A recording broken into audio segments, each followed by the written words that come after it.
welcome into the CHGO White Sox Podcast, coming to you live from Studio B of our CHGO offices here in the West Loop of Chicago. I'm your host, Sean Anderson. Alongside me is Vinnie Duber, our CHGO White Sox beat writer. You can follow him at Vinnie Duber and read his work up at allchgo.com. And the man in the middle is Herb Lawrence. Hello. You can follow him at EctorWall23. He's our CHGO White Sox community leader. We are being produced today by Sarah. Hi. Hello. And make sure you hit that thumbs up button. Make sure you're hitting subscribe to the CHGO Sports YouTube channel. I don't know if we're going to hit 50K by the end of the new year, but, you know, the closest we could get to 50K would be nice. I think 45K is the most. Yeah, call your sons, call your daughters. Yes. Tell them to subscribe. 45. That's Jordan, right? There you go. Yeah, he was there. That's kind of a Jordan number. Bobby Jenks. That too. That makes sense. And Beef Loaf's asking if we can sit closer together. So why not? Let's be all comfortable, be all warm this holiday season in Studio B. And I kind of do feel like Connor Bedard with Victor Wembanyama. For some reason, the way that the camera's closer to Vinny, and I feel like it makes Vinny feel a lot taller than I am. I mean, I am a lot taller than you are. This is true. This is going in descending order. When you see the photo, it kind of makes it feel a little bit more discrepancy between the 6'1" guy and the 7'6" guy. 6'1" is cutting Vinny a little short. You're like 6'2". I think he's describing Connor Bedard, but that sounds boastful. I was describing Connor Bedard and Victor Wembanyama. He was maybe describing Connor 7'6" Bedard guy on skates. Let's say, yeah, Connor Bedard's like 5'9". He's me. Hey. Except for small and 18. Me, Andrew Benintendi, and Connor Bedard are going to go make a Short King club for Chicago. All right, on today's podcast, we're going to be discussing ways to make the White Sox better in 2024 to make them actually division contenders, because right now, out of 5 teams, they have the 5th worst odds to win the division.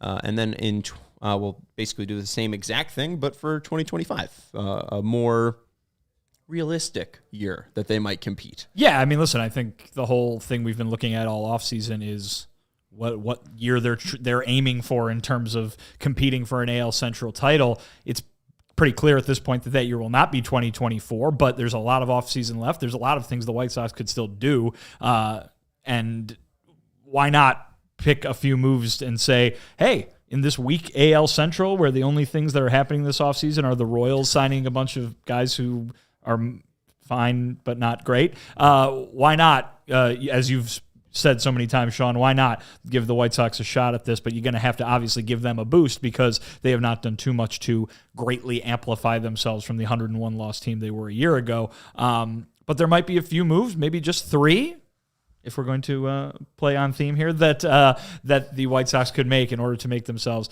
a division contender or a division winner right away in 2024. And then, like you said, we'll play the more realistic game in which we maybe look at some moves that can be made this offseason, but that benefit them more a little for the longer term. Yeah, and I think while the White Sox have been largely disappointing, I guess most would say, this offseason with their moves that they have made as far as trying to compete for the AL Central in 2024, like you said, Vinny, it doesn't take that much and not top of the market shopping type of thing for the White Sox to catapult themselves to the top of the AL Central, because Minnesota's hemorrhaging money. They're trying to chop down to like $125 million on their roster.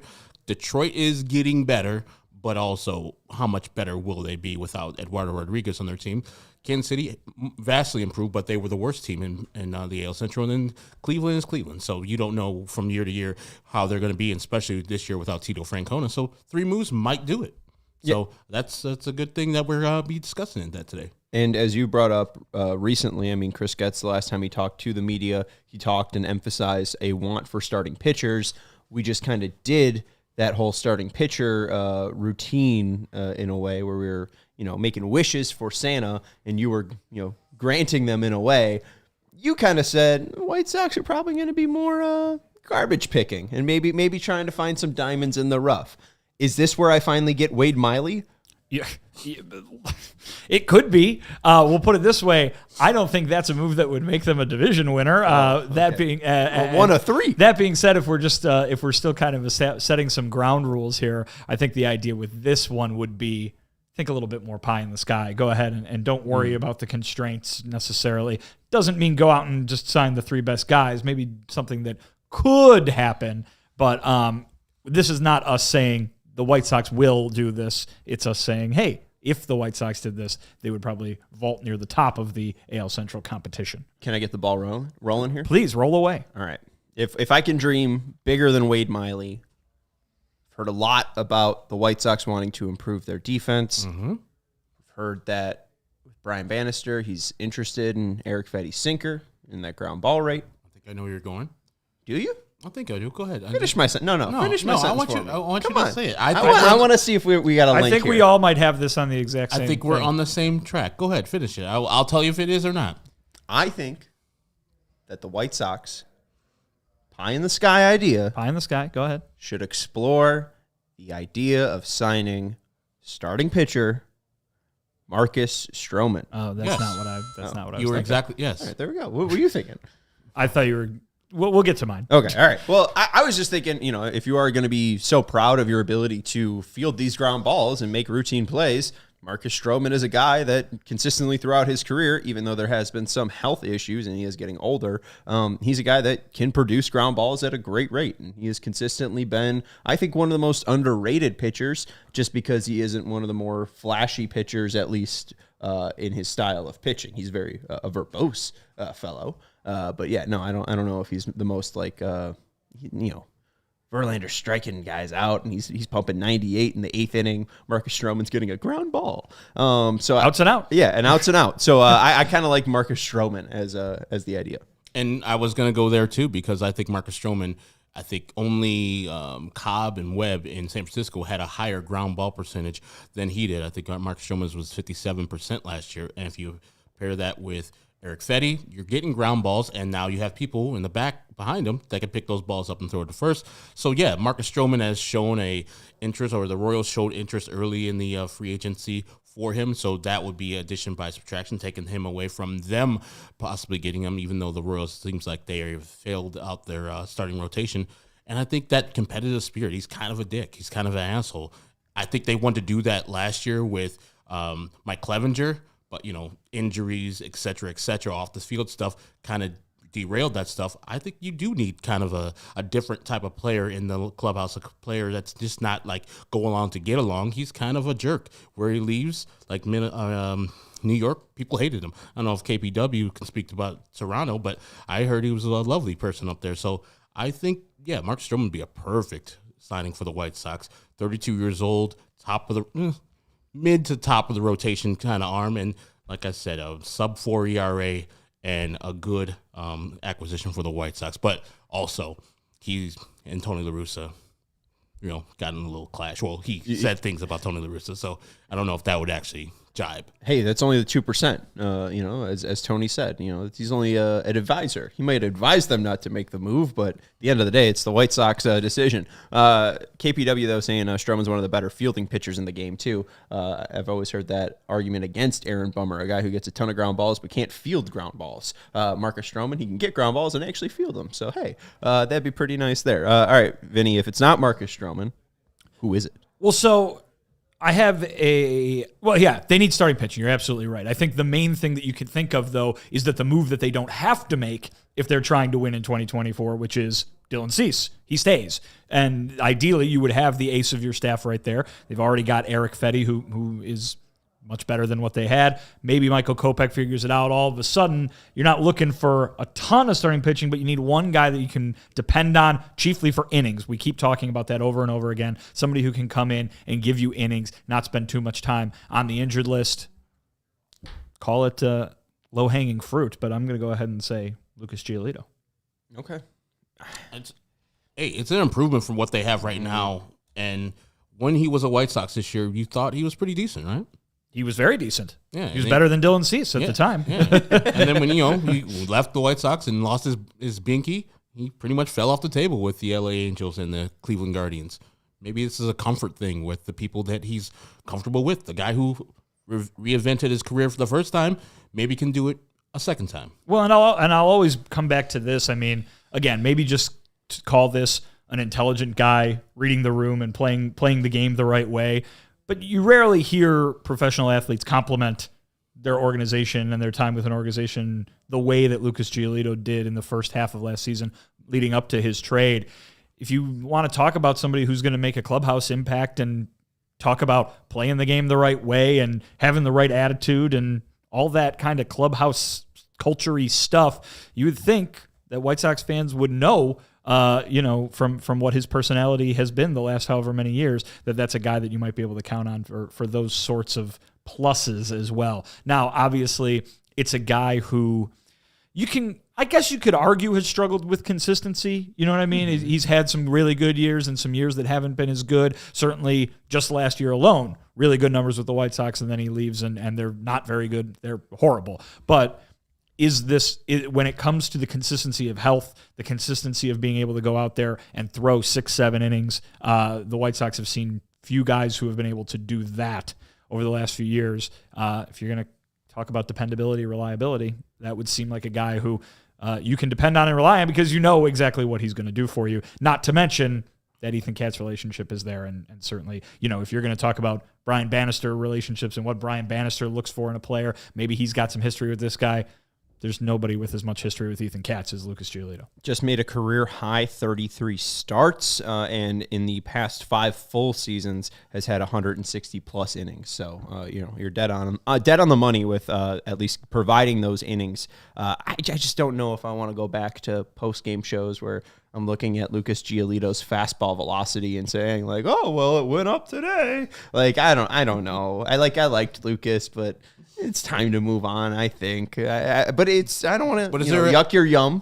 Come on. You're allowed to want him back. Hey, the time to move on theme is coming right up for me. So there's a nice tease for move number 2 for me. And I wish it meant that Lopez would come back too. If Reynaldo Lopez was still a free agent and Vinny came out and said he's signing Lucas Giolito and Reynaldo Lopez, mum's the word. I'm not saying it would count as one move, I feel like, too.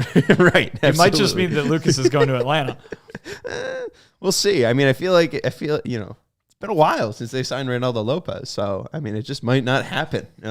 Like Will Smith being on the Royals, he might just not win a World Series this year. Reynaldo Lopez.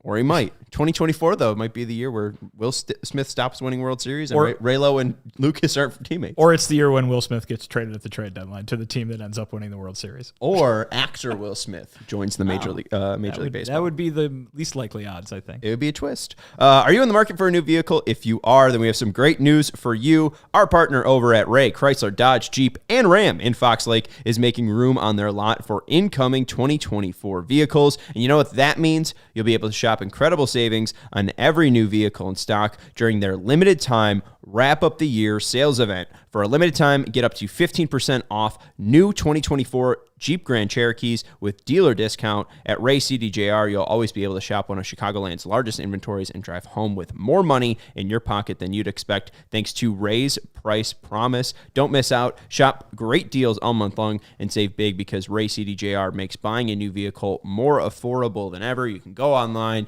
you could search all the prices, but the Ray Price Promise is promising you that you will at least get what you see online. And typically, especially with being the year-end sales event, you'll probably get a lower price than online.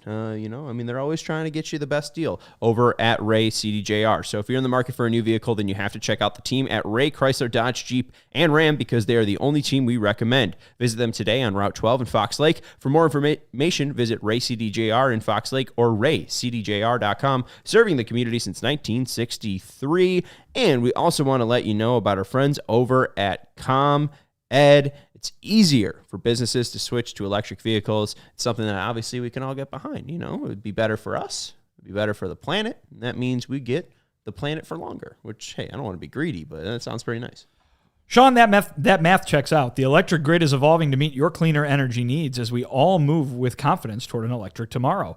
Whether you have one delivery van or a whole fleet of shipping trucks, ComEd can help guide you to make the changes that make sense. And obviously, ComEd can help business owners if they're unsure on what to do. Sure, they can. And here's what business owners should do. What should they do? They should go to ComEd.com/clean to learn more about the resources, fleet rebates, and infrastructure incentives available to help businesses go electric. If you own a business, don't wait. Start making your plan today to switch to electric vehicles. They're good for business, good for the planet, good for all of us. Go to ComEd.com/clean. Did you say ComEd.com/clean? Sean, even without subtitles, you figured out that that's exactly what I said. Now go now. and see how going electric connects us to a better way of doing business and a better future for generations to come. I said keep it light, you don't have to read it verbatim. So Sean calling me out. I didn't give you it was my bad. I just want to kind of say thumbs on me. I wasn't trying to call you out. It's a thumbs at me. I didn't give you that cue in there. All right, we got one wish off. You got Marcus Stroman, you got Lucas Giolito. What's up next? Where do you guys want to go to make this team a division winner in 2024, if that's even possible? Do they need more starting pitching in your mind?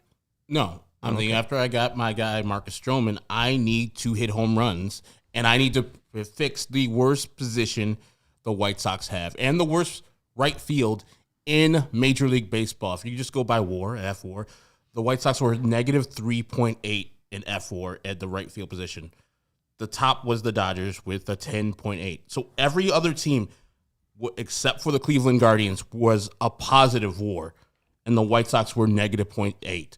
And they were second or third to last in home runs with only 15 from that position in right field. So I'm going to the top of the right field market and getting Teoscar Hernandez. I know that you replayed his getting thrown out at second thing where he's trying to stretch singles into doubles. Hey, man, I like the process. I'm not sure his decision-making is all good. He thinks he's faster than he is. That can be fixed. But the home runs, he hit 26, I think, last year in Seattle. That is a notorious bad home run hitting place and run scoring place, while guaranteed rate field is more of I think it's the second or third best home run environment in Major League Baseball. For that guy to be there with a plus arm in right field, improving the defense there, you will automatically go from the worst right field situation to at least a middle to upper level right field position right there. And Teoscar Hernandez won't cost you that much money, maybe 4 years, I don't know, close to 15 to 20 million. I've got a two-part. That's a lot of money to me. I don't have 15 mil. I'm not paying anybody that. So remember, we're playing a game here. And because this game is a game and not real life, I'm going to go a little bigger. Okay. I'm going to go a little bigger. I've got a two-parter. These are my second and third moves here. So the first thing you're going to do, yes, they do need more starting pitching, Sean, you're right. But how are you going to get it? You can't just go sign everybody. It's not just free agency out there. You need to make a trade. And so you're going to trade Yoan Moncada to the Seattle Mariners for some young Major League ready starting pitching. Might take a little money to grease the wheels there, but that's what... We going Brian Wu? Any number of they've got two or three guys that I think a lot of folks across baseball are very interested in. The White Sox should be interested in them too. Bulk up that rotation, so we're talking about guys like Soroka and Schuster as depth pieces, right? We're talking about guys like Davis Martin as depth pieces. You need a rotation that's going to go ahead and get you what you need. So I'm going to go ahead, get the starting pitching, maybe one guy, maybe two guys. Team that with Cease, Giolito, Kopech, Fetty, and now you've got a big, strong group of starting pitchers. But wait a minute, I just traded their third baseman, a guy who's really good at defense. Uh-oh. So how am I going to replace that? And maybe infuse a little offense into this lineup too. They're going to go sign Matt Chapman. How about that? Oh, boy. That's what I'm going to do. They're not going to do that, I don't think. Okay. But I'm going to do that. Because, listen, this is about building a division winner for 2024. You go get a solid group of starting pitchers.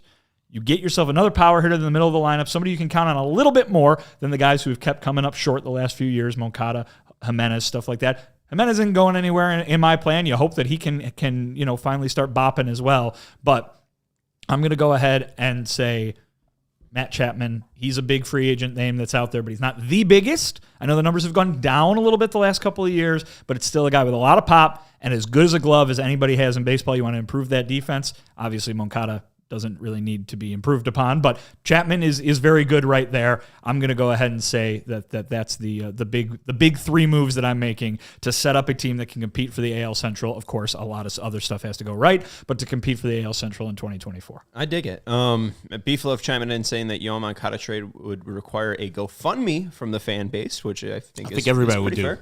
You think they'd chip in? Oh, I love Yoan Moncada, one of my favorites. It's on your shirt right now. Damn right. If it's Bryce Miller, if we're getting Bryce Miller, hey, we're getting George Kirby, which I don't think so. No. If we're getting George Kirby or we're getting Bryce Miller, let's go. I'll give all my damn money. Think a little further down the Mariners pitching depth chart than that. But. You said young pitching. I did. Young, but they've got a bunch of guys that are right on that cusp of. Theoretically, they have the best starting rotation, I think, currently, like potentially. Like with Robbie Ray coming back too. Remember that Robbie Ray's got the Tommy John. He's going to be coming back from. Yeah, you can get one of those guys. I don't know if you can get it for Yohan Moncada. And they just one for one. They just traded away their third baseman. They need a third baseman. Maybe Yohan Moncada for Robbie Ray.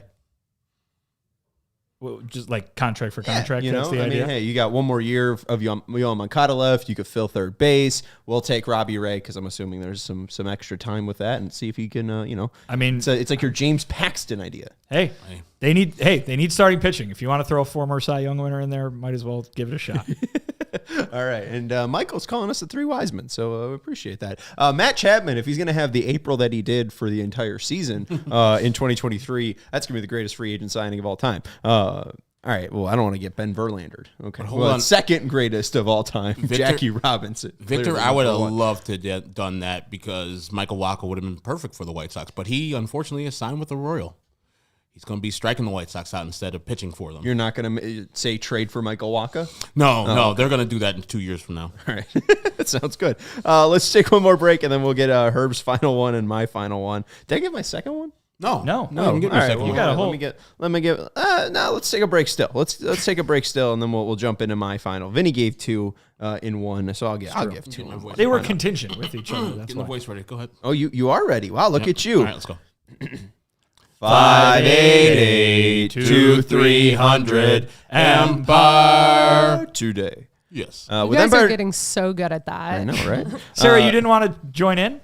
I don't know if Yeah. I'm allowed to. A little absolutely four-part love harmony? You got to bring Here, the high. We'll try tomorrow. Yeah. Okay. Yeah. It's my goal to get probably everyone that's in the office at the time that we're doing it to sing it. We should go caroling, which is just the Empire jingle. It's just jingles of Chicagoland commercials.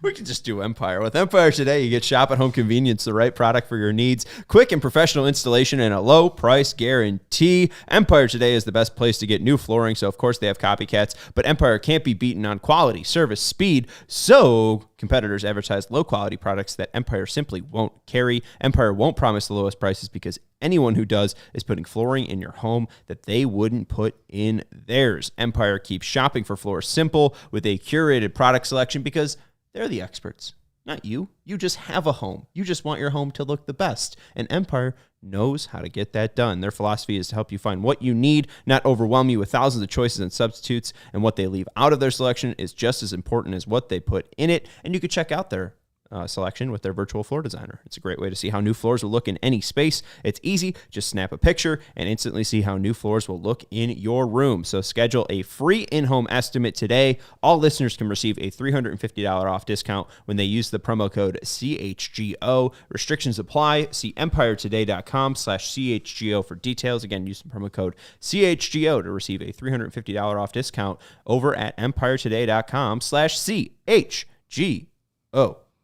Midtown has 4 Chicagoland locations: Palatine in the northwest suburbs, Bannockburn in the North Shore, Willowbrook in the southwest suburbs, and Midtown Athletic Club and Hotel in the middle of Bucktown and Lincoln Park. The Midtown Palatine is going through a transformation. They have launched a multi-million-dollar transformation of the club, which will be complete in early 2024. Listeners can lock in favorable rates if they join before the end of this year. There is something for everybody, whether you're a single person with a family and kids. Child care is provided in your membership. People looking for lifestyle changes or holistic wellness. They have everything. And one of the people that have used Midtown Chicago said it's the nicest fitness club that they've ever been because of the super luxe locker rooms with wet and dry saunas and premium amenities, amazing outdoor and indoor pools and hot tubs, a collection of boutique fitness studios with more than 100 classes per week included in your membership. And it isn't gym quality. These spaces are boutique quality. And their rooms that they have for these 100 classes they do per week, the arena for high-intensity interval training, Samadhi for yoga. If you want to be in some boxing, you go to the Everybody Fights or the place that I went to, the Les Mills Body Pump that is in the theater. But Midtown has the best tennis courts and programming in the sport. Midtown has indoor and outdoor tennis, pickleball, and paddleball tennis. USTA professional quality all the way. Head over to midtown.com/CHGO and find out more and to tour the Midtown studio that is nearest you. Thanks, Herb. You should at least go to the website because the website is really up to date, and goodness. it's got some great things that maybe you don't want to leave the house today, maybe you haven't scheduled the tour just yet. You can at least just go over to the website and check it out. All right, let's move on to my next one, and I feel a little remiss just because people are annoyed that the free agent market hasn't been moving, but I think it's moved enough at least in the positions that aren't pitching. Right? Like Yamamoto's still out there, Snell's still out there, Montgomery is out there, etc. But like my dream would be Young-Hoo Lee, the Giants' new acquisition from the KBO, who just signed a 6-year, $113 million deal. But he's on the Giants. Yeah, I was just making the point that like that I would have loved to have him on the White Sox. So maybe this isn't my number one pick here, because it is just we're limited to kind of the free agents that are available. And trades. But trades are difficult because I'm just not sure how to really configure those all the time. I'll go Harrison Bader to play right field. He's quick, plays good defense, and I think that he's not sexy. Yeah, it's not great, but it's what we're doing here in December 21st, and it's the crop that we have in December 21st. So I'll go Harrison Bader to fill out right field. I know I've brought up Adam Duvall a bit, but he's 35. Bader's 30. I still think that if you give him maybe like a 2-year deal, that's somebody that will try to strive to get to that next contract. So I'll go Harrison Bader to fill out right field just because of the defense that he'll provide. And then before we get Herb's last move, I'll go to second base, as we all usually do. Mm-hmm. And I'll say hi to Nicky Lopez because we're signing Yoshinobu Yamamoto. Okay. Oh, wow. I mean, Out you of said nowhere. pie in the Out of sky. nowhere. You said pie in the sky. Wait, so you just got Yamamoto and who's the first pitcher you got? Marcus Stroman. Marcus Stroman. Okay. And you're keeping Cease. We're trying to win in 2024. Yeah. So there you okay. You got a Eat lot your of heart pitching out, now. Mike Soroka. Michael. And no, beef isn't off today. They got the Festivus. They had that last night. That was the 21st. I thought it was last night. I'm pretty sure it's the 21st. Okay. But yeah, I'll go At 7 Yamamoto o'clock, just right? because you know what, he's a star, and there's the rumor that the Red Sox just went up to $300 million to pay him. They should pay. I mean, I'd pay him $300 million. He's 25. Why not? You get no argument, but what you're saying, you're arguing with me about Teoscar Hernandez and saying that might be too much. That's going to be way too much for the White Sox, and it'll be up there near the 10-year mark where Jerry's like, I'm good. This is pie in the sky, though. Okay. I'm sorry. I didn't make up the rules. Okay. Yeah, I mean, If it's really pie in the sky, we'll can the Harrison Bader thing. We'll go get Lars Nootbaar in a trade, and then we'll go sign Yoshinobu Yamamoto. all Japanese teams. A nutritious Lars Nootbaar. I love it. Yeah. Very chunky Lars Nootbaar. It does not sound good at all. See, it's tonight. I told you. Okay, my bad. Tonight, I would say go. I've been after this guy, and besides the James Paxton move, where that's just like a 1-year deal where you're trying to get competitive this year. I'm going for a little longer term, but also I think a better pitcher that just converted over to starting pretty much the last couple of years, in Michael Lorenzen. Get a nice pitcher right there, and I came in this thing where I'm like more what.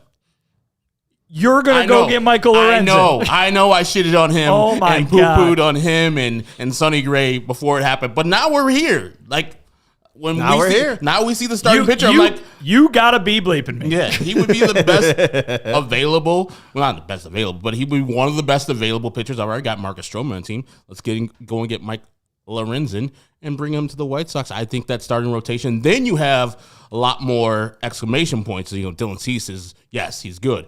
Then you got Marcus Stroman. Yes, he's good. He's going to pitch 25 times a year minimum. And Michael Lorenzen the same. And then, like you said, you can kick the people like the Jared Schusters off of the starting rotation and maybe get in the bullpen or AAA depth. Whatever you need to do, you have a better chance of winning the AL Central because it's not that far away. The Minnesota Twins are trying to give everybody else a fighting chance by throwing everybody away. That is valuable, especially in their starting pitching. And if you go and get Michael Lorenzen, you raise the floor of starting pitchers that the White Sox have right now, which I think are fine, but below average. If you get Lorenzen, you get Marcus Stroman, then you catapult yourself to the best of the AL Central, I think. Yeah, I mean, and I think that's the whole point of this really is that just a couple of moves can really paint a picture of a team that could win the division just because of A, what the division is, and B, that things could still go right in a way for some of these guys. I mean, I think nobody would suggest up here that you sign 1, 2, even 3 guys, and it doesn't matter if Aloy disappoints. It doesn't matter if Benintendi disappoints again. Like, those guys all need to do it too in order for this team to win a division, to make the playoffs and potentially make a playoff run. That's unlikely to happen because the guys that they've been adding have not been really enough oomph to even get that group of 3-4 guys to power a lineup at this point. But you make the additions that we've been talking about there, and you can easily see how close. Now, in dollars, it's maybe not that close, but how close in terms of caliber of the roster that the top of this division really is. If you sign your pitcher, the Japanese pitcher, do we even get close to the $185 million number that the White Sox had last year? If you sign Yamamoto? Yeah. Do I even get close to what are they at right now? Like $120? And if you bring him on, he's probably like 30, 40 million. I don't know what he's going to be asking for per year, but it won't be that much. It'd be like 35 to 40. Yeah. So, I mean, right now it's at 117. Oh, yeah. And then, of course, the raises for people who are arbitration eligible, but that wouldn't be that much. Yeah, so the White Sox have availability to get to where they were last year by signing big people like that. I have a trade already figured out for the next segment, so we've gotten through all 3, right? Mm-hmm. Yeah. Okay, all right, so let's take one more final break. There you go, Sarah. You can manually insert that later on. Perfect. Oh, yeah. I was like, what? No, I was just giving you a spot to break. All right, and you don't actually have to break. There's a listed break for like... for the audio edition? Yeah, exactly. Okay. Yeah, don't worry. I got you. Right. It was more a little chat between Sarah okay. and I. All right, let's go to moves that will help the White Sox in 2025. So I think, first of all, if you took a look at the moves that we all just said, basically they were all multi-year deals. I mean, all those moves would help the White Sox in 2025, presumably. But I think I went about this as the idea of 2024 is not an option. The idea is to get as good as you can get starting in 2025, but the moves are going to be made this offseason. And so moving forward, it's very much of that long-term, you can call it a rebuild if you want, they don't want to, rebuilding attitude where it for me at least, it was an entirely different, a completely different strategy than what I was just doing, even though the 3 things that I said would be helpful in 2025 as well. Yeah, and if we're looking for 2025, I think all of us have the same thing in mind. Trading Dylan Cease this offseason so you can bolster up that. Speak for yourself. At least you can speak for me, Herb. For 2025, I mean, I don't know how you get better on the 2025 team without sacrificing some of the top of the talent that you have. We're not trading Luis Robert. I would want to trade Luis Robert, but Dylan Cease, we all know he's pretty much not going to re-sign with the White Sox when he becomes a free agent in a couple years. So go and establish something with one of these teams that is going to miss out on the Yamamoto sweepstakes and absolutely rob them. Absolutely get exactly the people that you want coming back to the White Sox. And if you're just going for 2025, they don't necessarily need to be MLB ready, but MLB like adjacent, AA, AAA next year. And so when 2025 hits, they're just hitting the ground running. And I think you can get that from the Orioles. You can get that from the Reds. You can get that from the Dodgers. I don't know if you can get that from the Braves because of their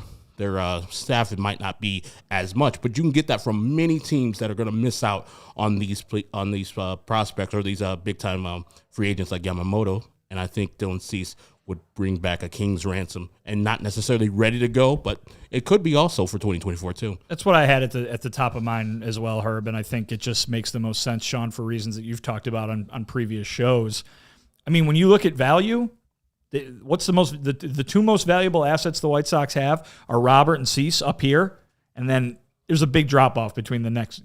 Obviously there's like Montgomery and guys who are not even up yet, but on the Major League roster, there's a pretty big drop off, in my opinion, from the value of those top 2 guys and then the next batch. And like you just said, Herb, they're not trading Luis Robert Jr. Why would they? They've got an MVP type player on their hands for years to come. Dylan Cease's window is a little shorter, and so you've got to maximize that value. But they've got to get that package. They have to get that package that really sets them up really nicely starting in 2025. It doesn't mean that they all need to be guys that are going to arrive, boom, on the opening day roster that year, but it needs to be guys who are close-ish to the major leagues and guys who they can really look at and make cornerstones of the future. They've got one now in Montgomery. They've got one right now in Robert, obviously, and maybe someone like Caro on the way, maybe some of these pitchers that they acquired in some of those deadline deals. But they need to start putting in some cornerstones. It was easy to project when Rick Hahn did his rebuilding project, and we could, see Yoan Moncada, Eloy Jimenez, Andrew Vaughn, Luis Robert Jr. All over the field. Those guys have, done what prospects do, which is produced to a varying degree of success. But Chris Getz needs to have his own guys where he can point all over the field and say, it's not just the now, that's the future. And the way to get those guys is by trading Dylan Cease. And another reason you can't trade Luis Robert Jr., he's recruiting Ariel Rodriguez. So we need him to be recruiting more Cuban players. So stay right here. No? That might have been an old picture. You have no idea if that picture was taken. Hey, he knows that, man. He can call him on the phone. Hey, Ariel, get your ass to Chicago, bro. All right, then? I mean, we're hearing all about Lars Nootbaar, Corton Yoshinobu Yamamoto. I'm not hearing jack shit about Luis Robert and Yariel Rodriguez. So if Yariel Rodriguez, would his nickname be the Little Mermaid? It would have to be, right? Yes. Yeah. That's a good nickname. I don't know if you'd like it. Well, whether he'd like it or not, it's a funny nickname. You're going to call him that? What determines if it's a good nickname? If the person that holds the nickname likes it? No, because Kevin Durant doesn't like Durantula, and that's a sick nickname. Awesome nickname. That's a sick nickname. Yes. I wish I was the Durantula. All right. I don't know if this should have been in 2024, if this should be in 2025. I don't know if I'm mainly just saying this to be a contrarian. One, I'm extending Dylan Cease. How? Well, if he's still here in 2025, if you either let him walk or trade him with one more year left, or you just extend him. So you offer him money. That's how you extend him. I would love to do that, but we know Scott Boris's track record. This is pie in the sky. I understand, but he's only gone, what? Steven Strasburg is the guy that has signed an extension before he's reached free agency. That's going to be real tough. Yeah. Unless you're signing him, you're giving him much more money than he would get in the open market. I think that's the only way you get him. I don't hate that idea. I'm into it. I mean, I think it was around, it depends obviously on what Yamamoto is going to sign for, because he's going to reset what the pitching market is. Mm-hmm. But if that's under $300 million, I have no issue offering Dylan Cease $300 million. I would pay Dylan Cease more than Yoshinobu Yamamoto. How though? Like, he's going to be, like, when he's free, 29? Cease, yeah, but you would pay for the years that you're buying out. So it'd be either you're buying out 2 or you're buying out 1. So you're just buying out the 2 years he has remaining, and then adding 9. Well, this would be in 2025, I guess. So 7 out 1 more year. Okay, and then adding 6 behind there. Yeah. Okay, that's a lot of money. Yeah, it'd be about $300 million. I don't know and Jerry's like allergic to that, and I would say he's not necessarily it's wrong. Pie in the sky. Don't bring up Jerry. Okay, I'm sorry then. I'm getting confused. My head's blowing up. Yes, I would sign Dylan Cease to whatever he fucking wants. Right. Well, that's what I'm saying. You wouldn't though. You would trade him. If it was pie in the sky, I would try to keep him. But I know that realistically, I can't get my head that Dylan Cease would agree to a deal. But yes, if we're doing pie in the sky, I would offer him what the market value is for a top rotation pitcher. Also to remember, the game is moves you can make this offseason to benefit them in 25. I would trade Luis Robert Jr. Oh, because for the same reason that you would trade Dylan Cease, the idea that you would be getting all these guys that would power the future. I'd rather keep. I don't know if just because you don't like Luis Robert Jr. I don't know about that, but I don't know if Luis obviously brings the defense and the speed part, but how much of that speed are they willing to actually use with the injuries that he's suffered using that? I mean, we think of last year, how his season ended in Boston in that messy mud. Also, the Detroit injury in 2022 where he slid into the hand, and obviously we had the whole hand gate. Why not Luis Robert Jr. Okay. to the Cardinals for This is going to involve Lars Nootbaar, isn't it? Lars Nootbaar. God, you really want Lars Nootbaar. That's the top of the trade. He plays great defense. Okay. He gets on base. He was worth 3.2 WAR last year in 117 games. Luis Robert Jr. was worth 5. Also a part of this, Tink Hence. What is that? Who is that? This is the Did you say tin cans? You just made this guy up. Tink Hence. That sounds like someone who played in like the late 1800s, doesn't it? Isn't it awesome? Yeah. He's their second prospect. Yeah, just behind Mason Wynn. And then finally, the guy that I'd add on there. Whoa. Finally. That was 2 people. You need to add more people. Yeah, 3 people. 3 for Luis Robert Jr.? Yeah. Lars, one of them is Lars Nootbaar. I hate this. And Tink Hence. And Sarah even disapproves. Thank you, Sarah. And Moises Gomez, who has hit 69 homers in the past 2 minor league seasons. Let's. I just wanted to get this straight though. We have 2 guys over here who are wishing that the next White Sox greats are named Yariel and Tink. The Little Mermaid and Tinkerbell. Let's go. Hey, let's go. No. I mean, this is the first time this offseason that the trade Luis Robert bug has bit me. I don't think that it's going to bite me again, and I will go get the, what's it called? The vaccine, I guess. Antidote? Antidote, thank you. The antidote for it. Because it's not a good idea. So don't trade Luis Robert Jr. Ever. And I know I just said it, but if you're getting Lars Nootbaar, maybe I could stomach that. No. I'm out. If you literally, I don't know if there is players in the major leagues. There's probably like 8 players in the major leagues I would trade Luis Robert Jr. for head up. Lars Nootbaar. And he's not one of them. Oh. So it's like, man, there's so much goodness with Luis Robert Jr. I don't see a downside except for his injury history. That's it. I mean, he's a little wild and swinging, but he's been better doing that himself, and he had a great year. So, yeah, I get what you're saying, Sean, but I would never, ever, ever, ever trade Luis Robert Jr. Ever. I would extend him and trade Dylan Cease. The only reason why I would suggest it is their best way to win the division might be to get as many people that could help as possible. Hence is right on the doorstep, would likely be in a 2025 rotation. Moises Gomez is hitting the hell out of the ball in AA or AAA, so hey, I think he could probably give it a shot against the AL Central. And then obviously Nootbaar is a guy that gets on over 400% of the time. 40% of the time. 40% of the time. No. Okay. No, I mean, listen, the idea is good, but like let's think about the types of packages that we've heard whispers about or heard even just folks propose on a blog or a podcast or whatever for a Dylan Cease trade are bigger than what you just said. Mm-hmm. And so I think the idea, the reasoning is totally fine. And if the White Sox were to make that move, you could see what they were trying to do, but Luis Robert Jr. has more value than most of the players in baseball right now. Mm-hmm. The return package would have to be gargantuan.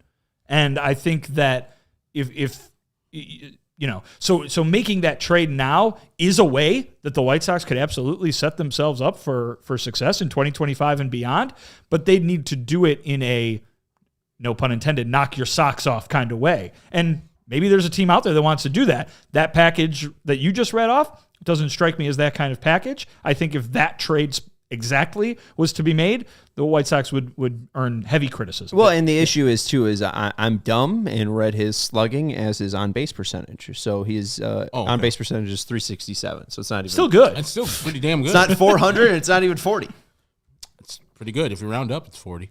I get what you're saying, Sean, but as Vinny said, yeah, you need to get undoubtedly, man, the White Sox won this trade at the day that the trade is made and then years to come.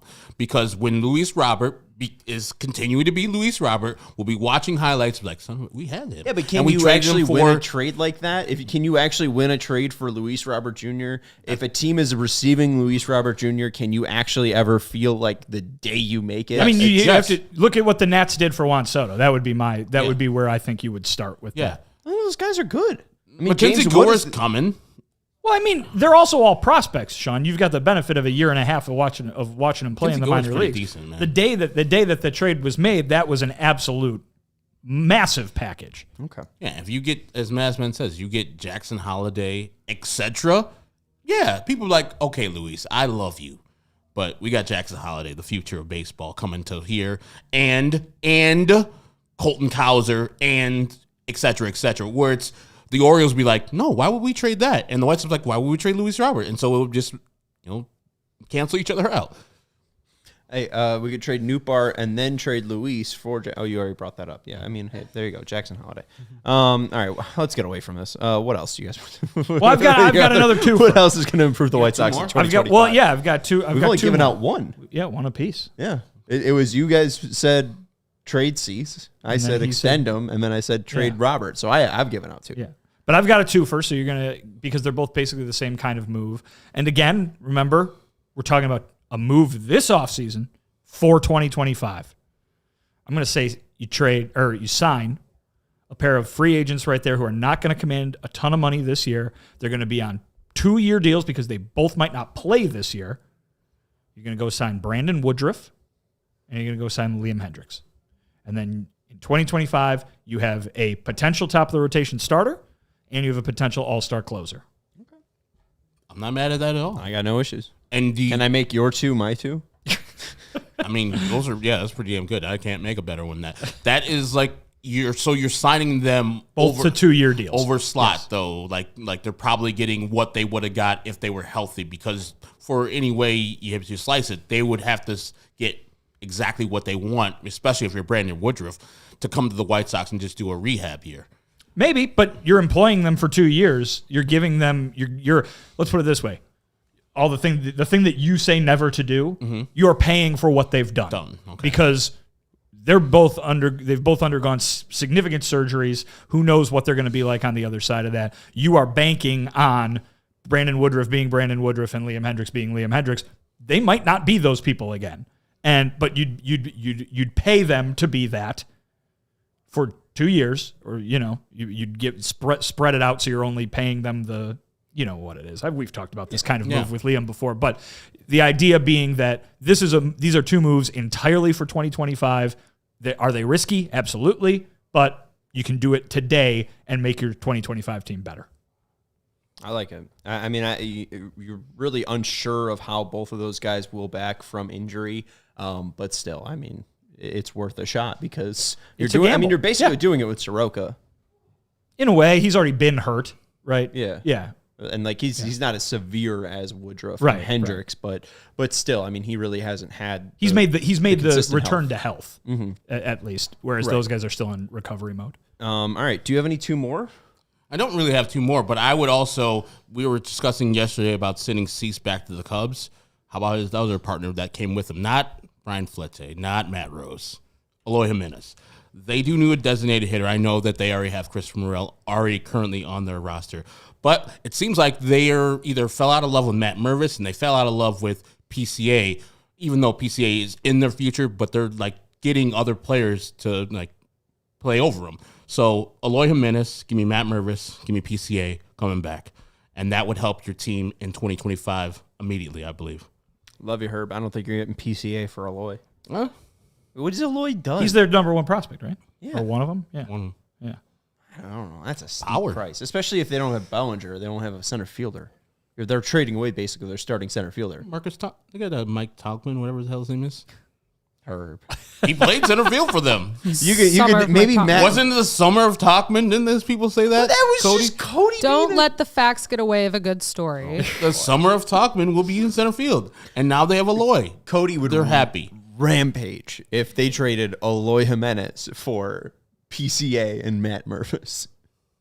Why was he mad about Matt Mervis? They don't want him. It's the and part. It's the Pete Crow Armstrong. It's their number one prospect part that they'd be mostly mad about. Cody wouldn't even show up to the studio. Literally, Cody would quit his job. Too fucking bad. Hey man, we're taking him. We got you. We gave you a Eloy back. Thanks, Cubs. All right.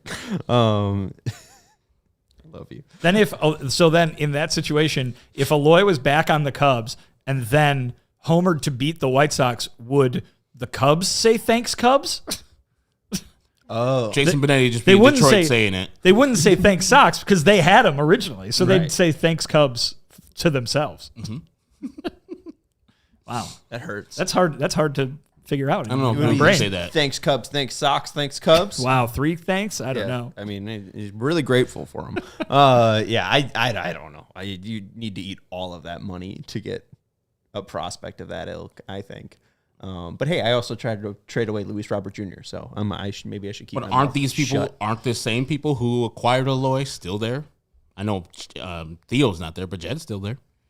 You always fall in love with your people. He's a different guy. You always fall in love with your people, though. They should learn from the Rick Hahn lesson of signing Andrew Benintendi and just let it go. Maybe not sign him to a 5-year, $75 million deal and just let him go. Drink. Hey, it only took us this long. We got another episode to record, so you will be hammered by the end of that one. Hey, don't give away the secrets. What are you doing? So true. All right, we're going to wrap up this show. That's Vinnie Duber, because I honestly think Vinny's last two is just the right way to do it. I mean, I don't know if there's any it wasn't terribly true way. It wasn't terribly thrilling, but it was things that jumped out at me as like, oh, you've got this winter left to make your team better for 25.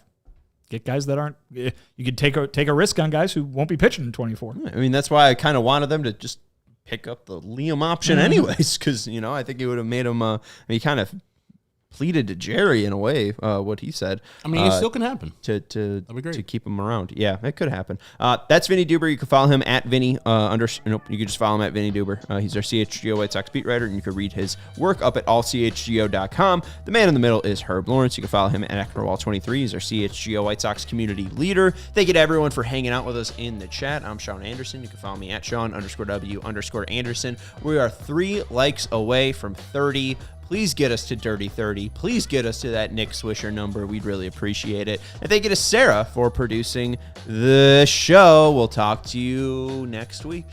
Have a great holiday. Goodbye. We all silly like the mayor.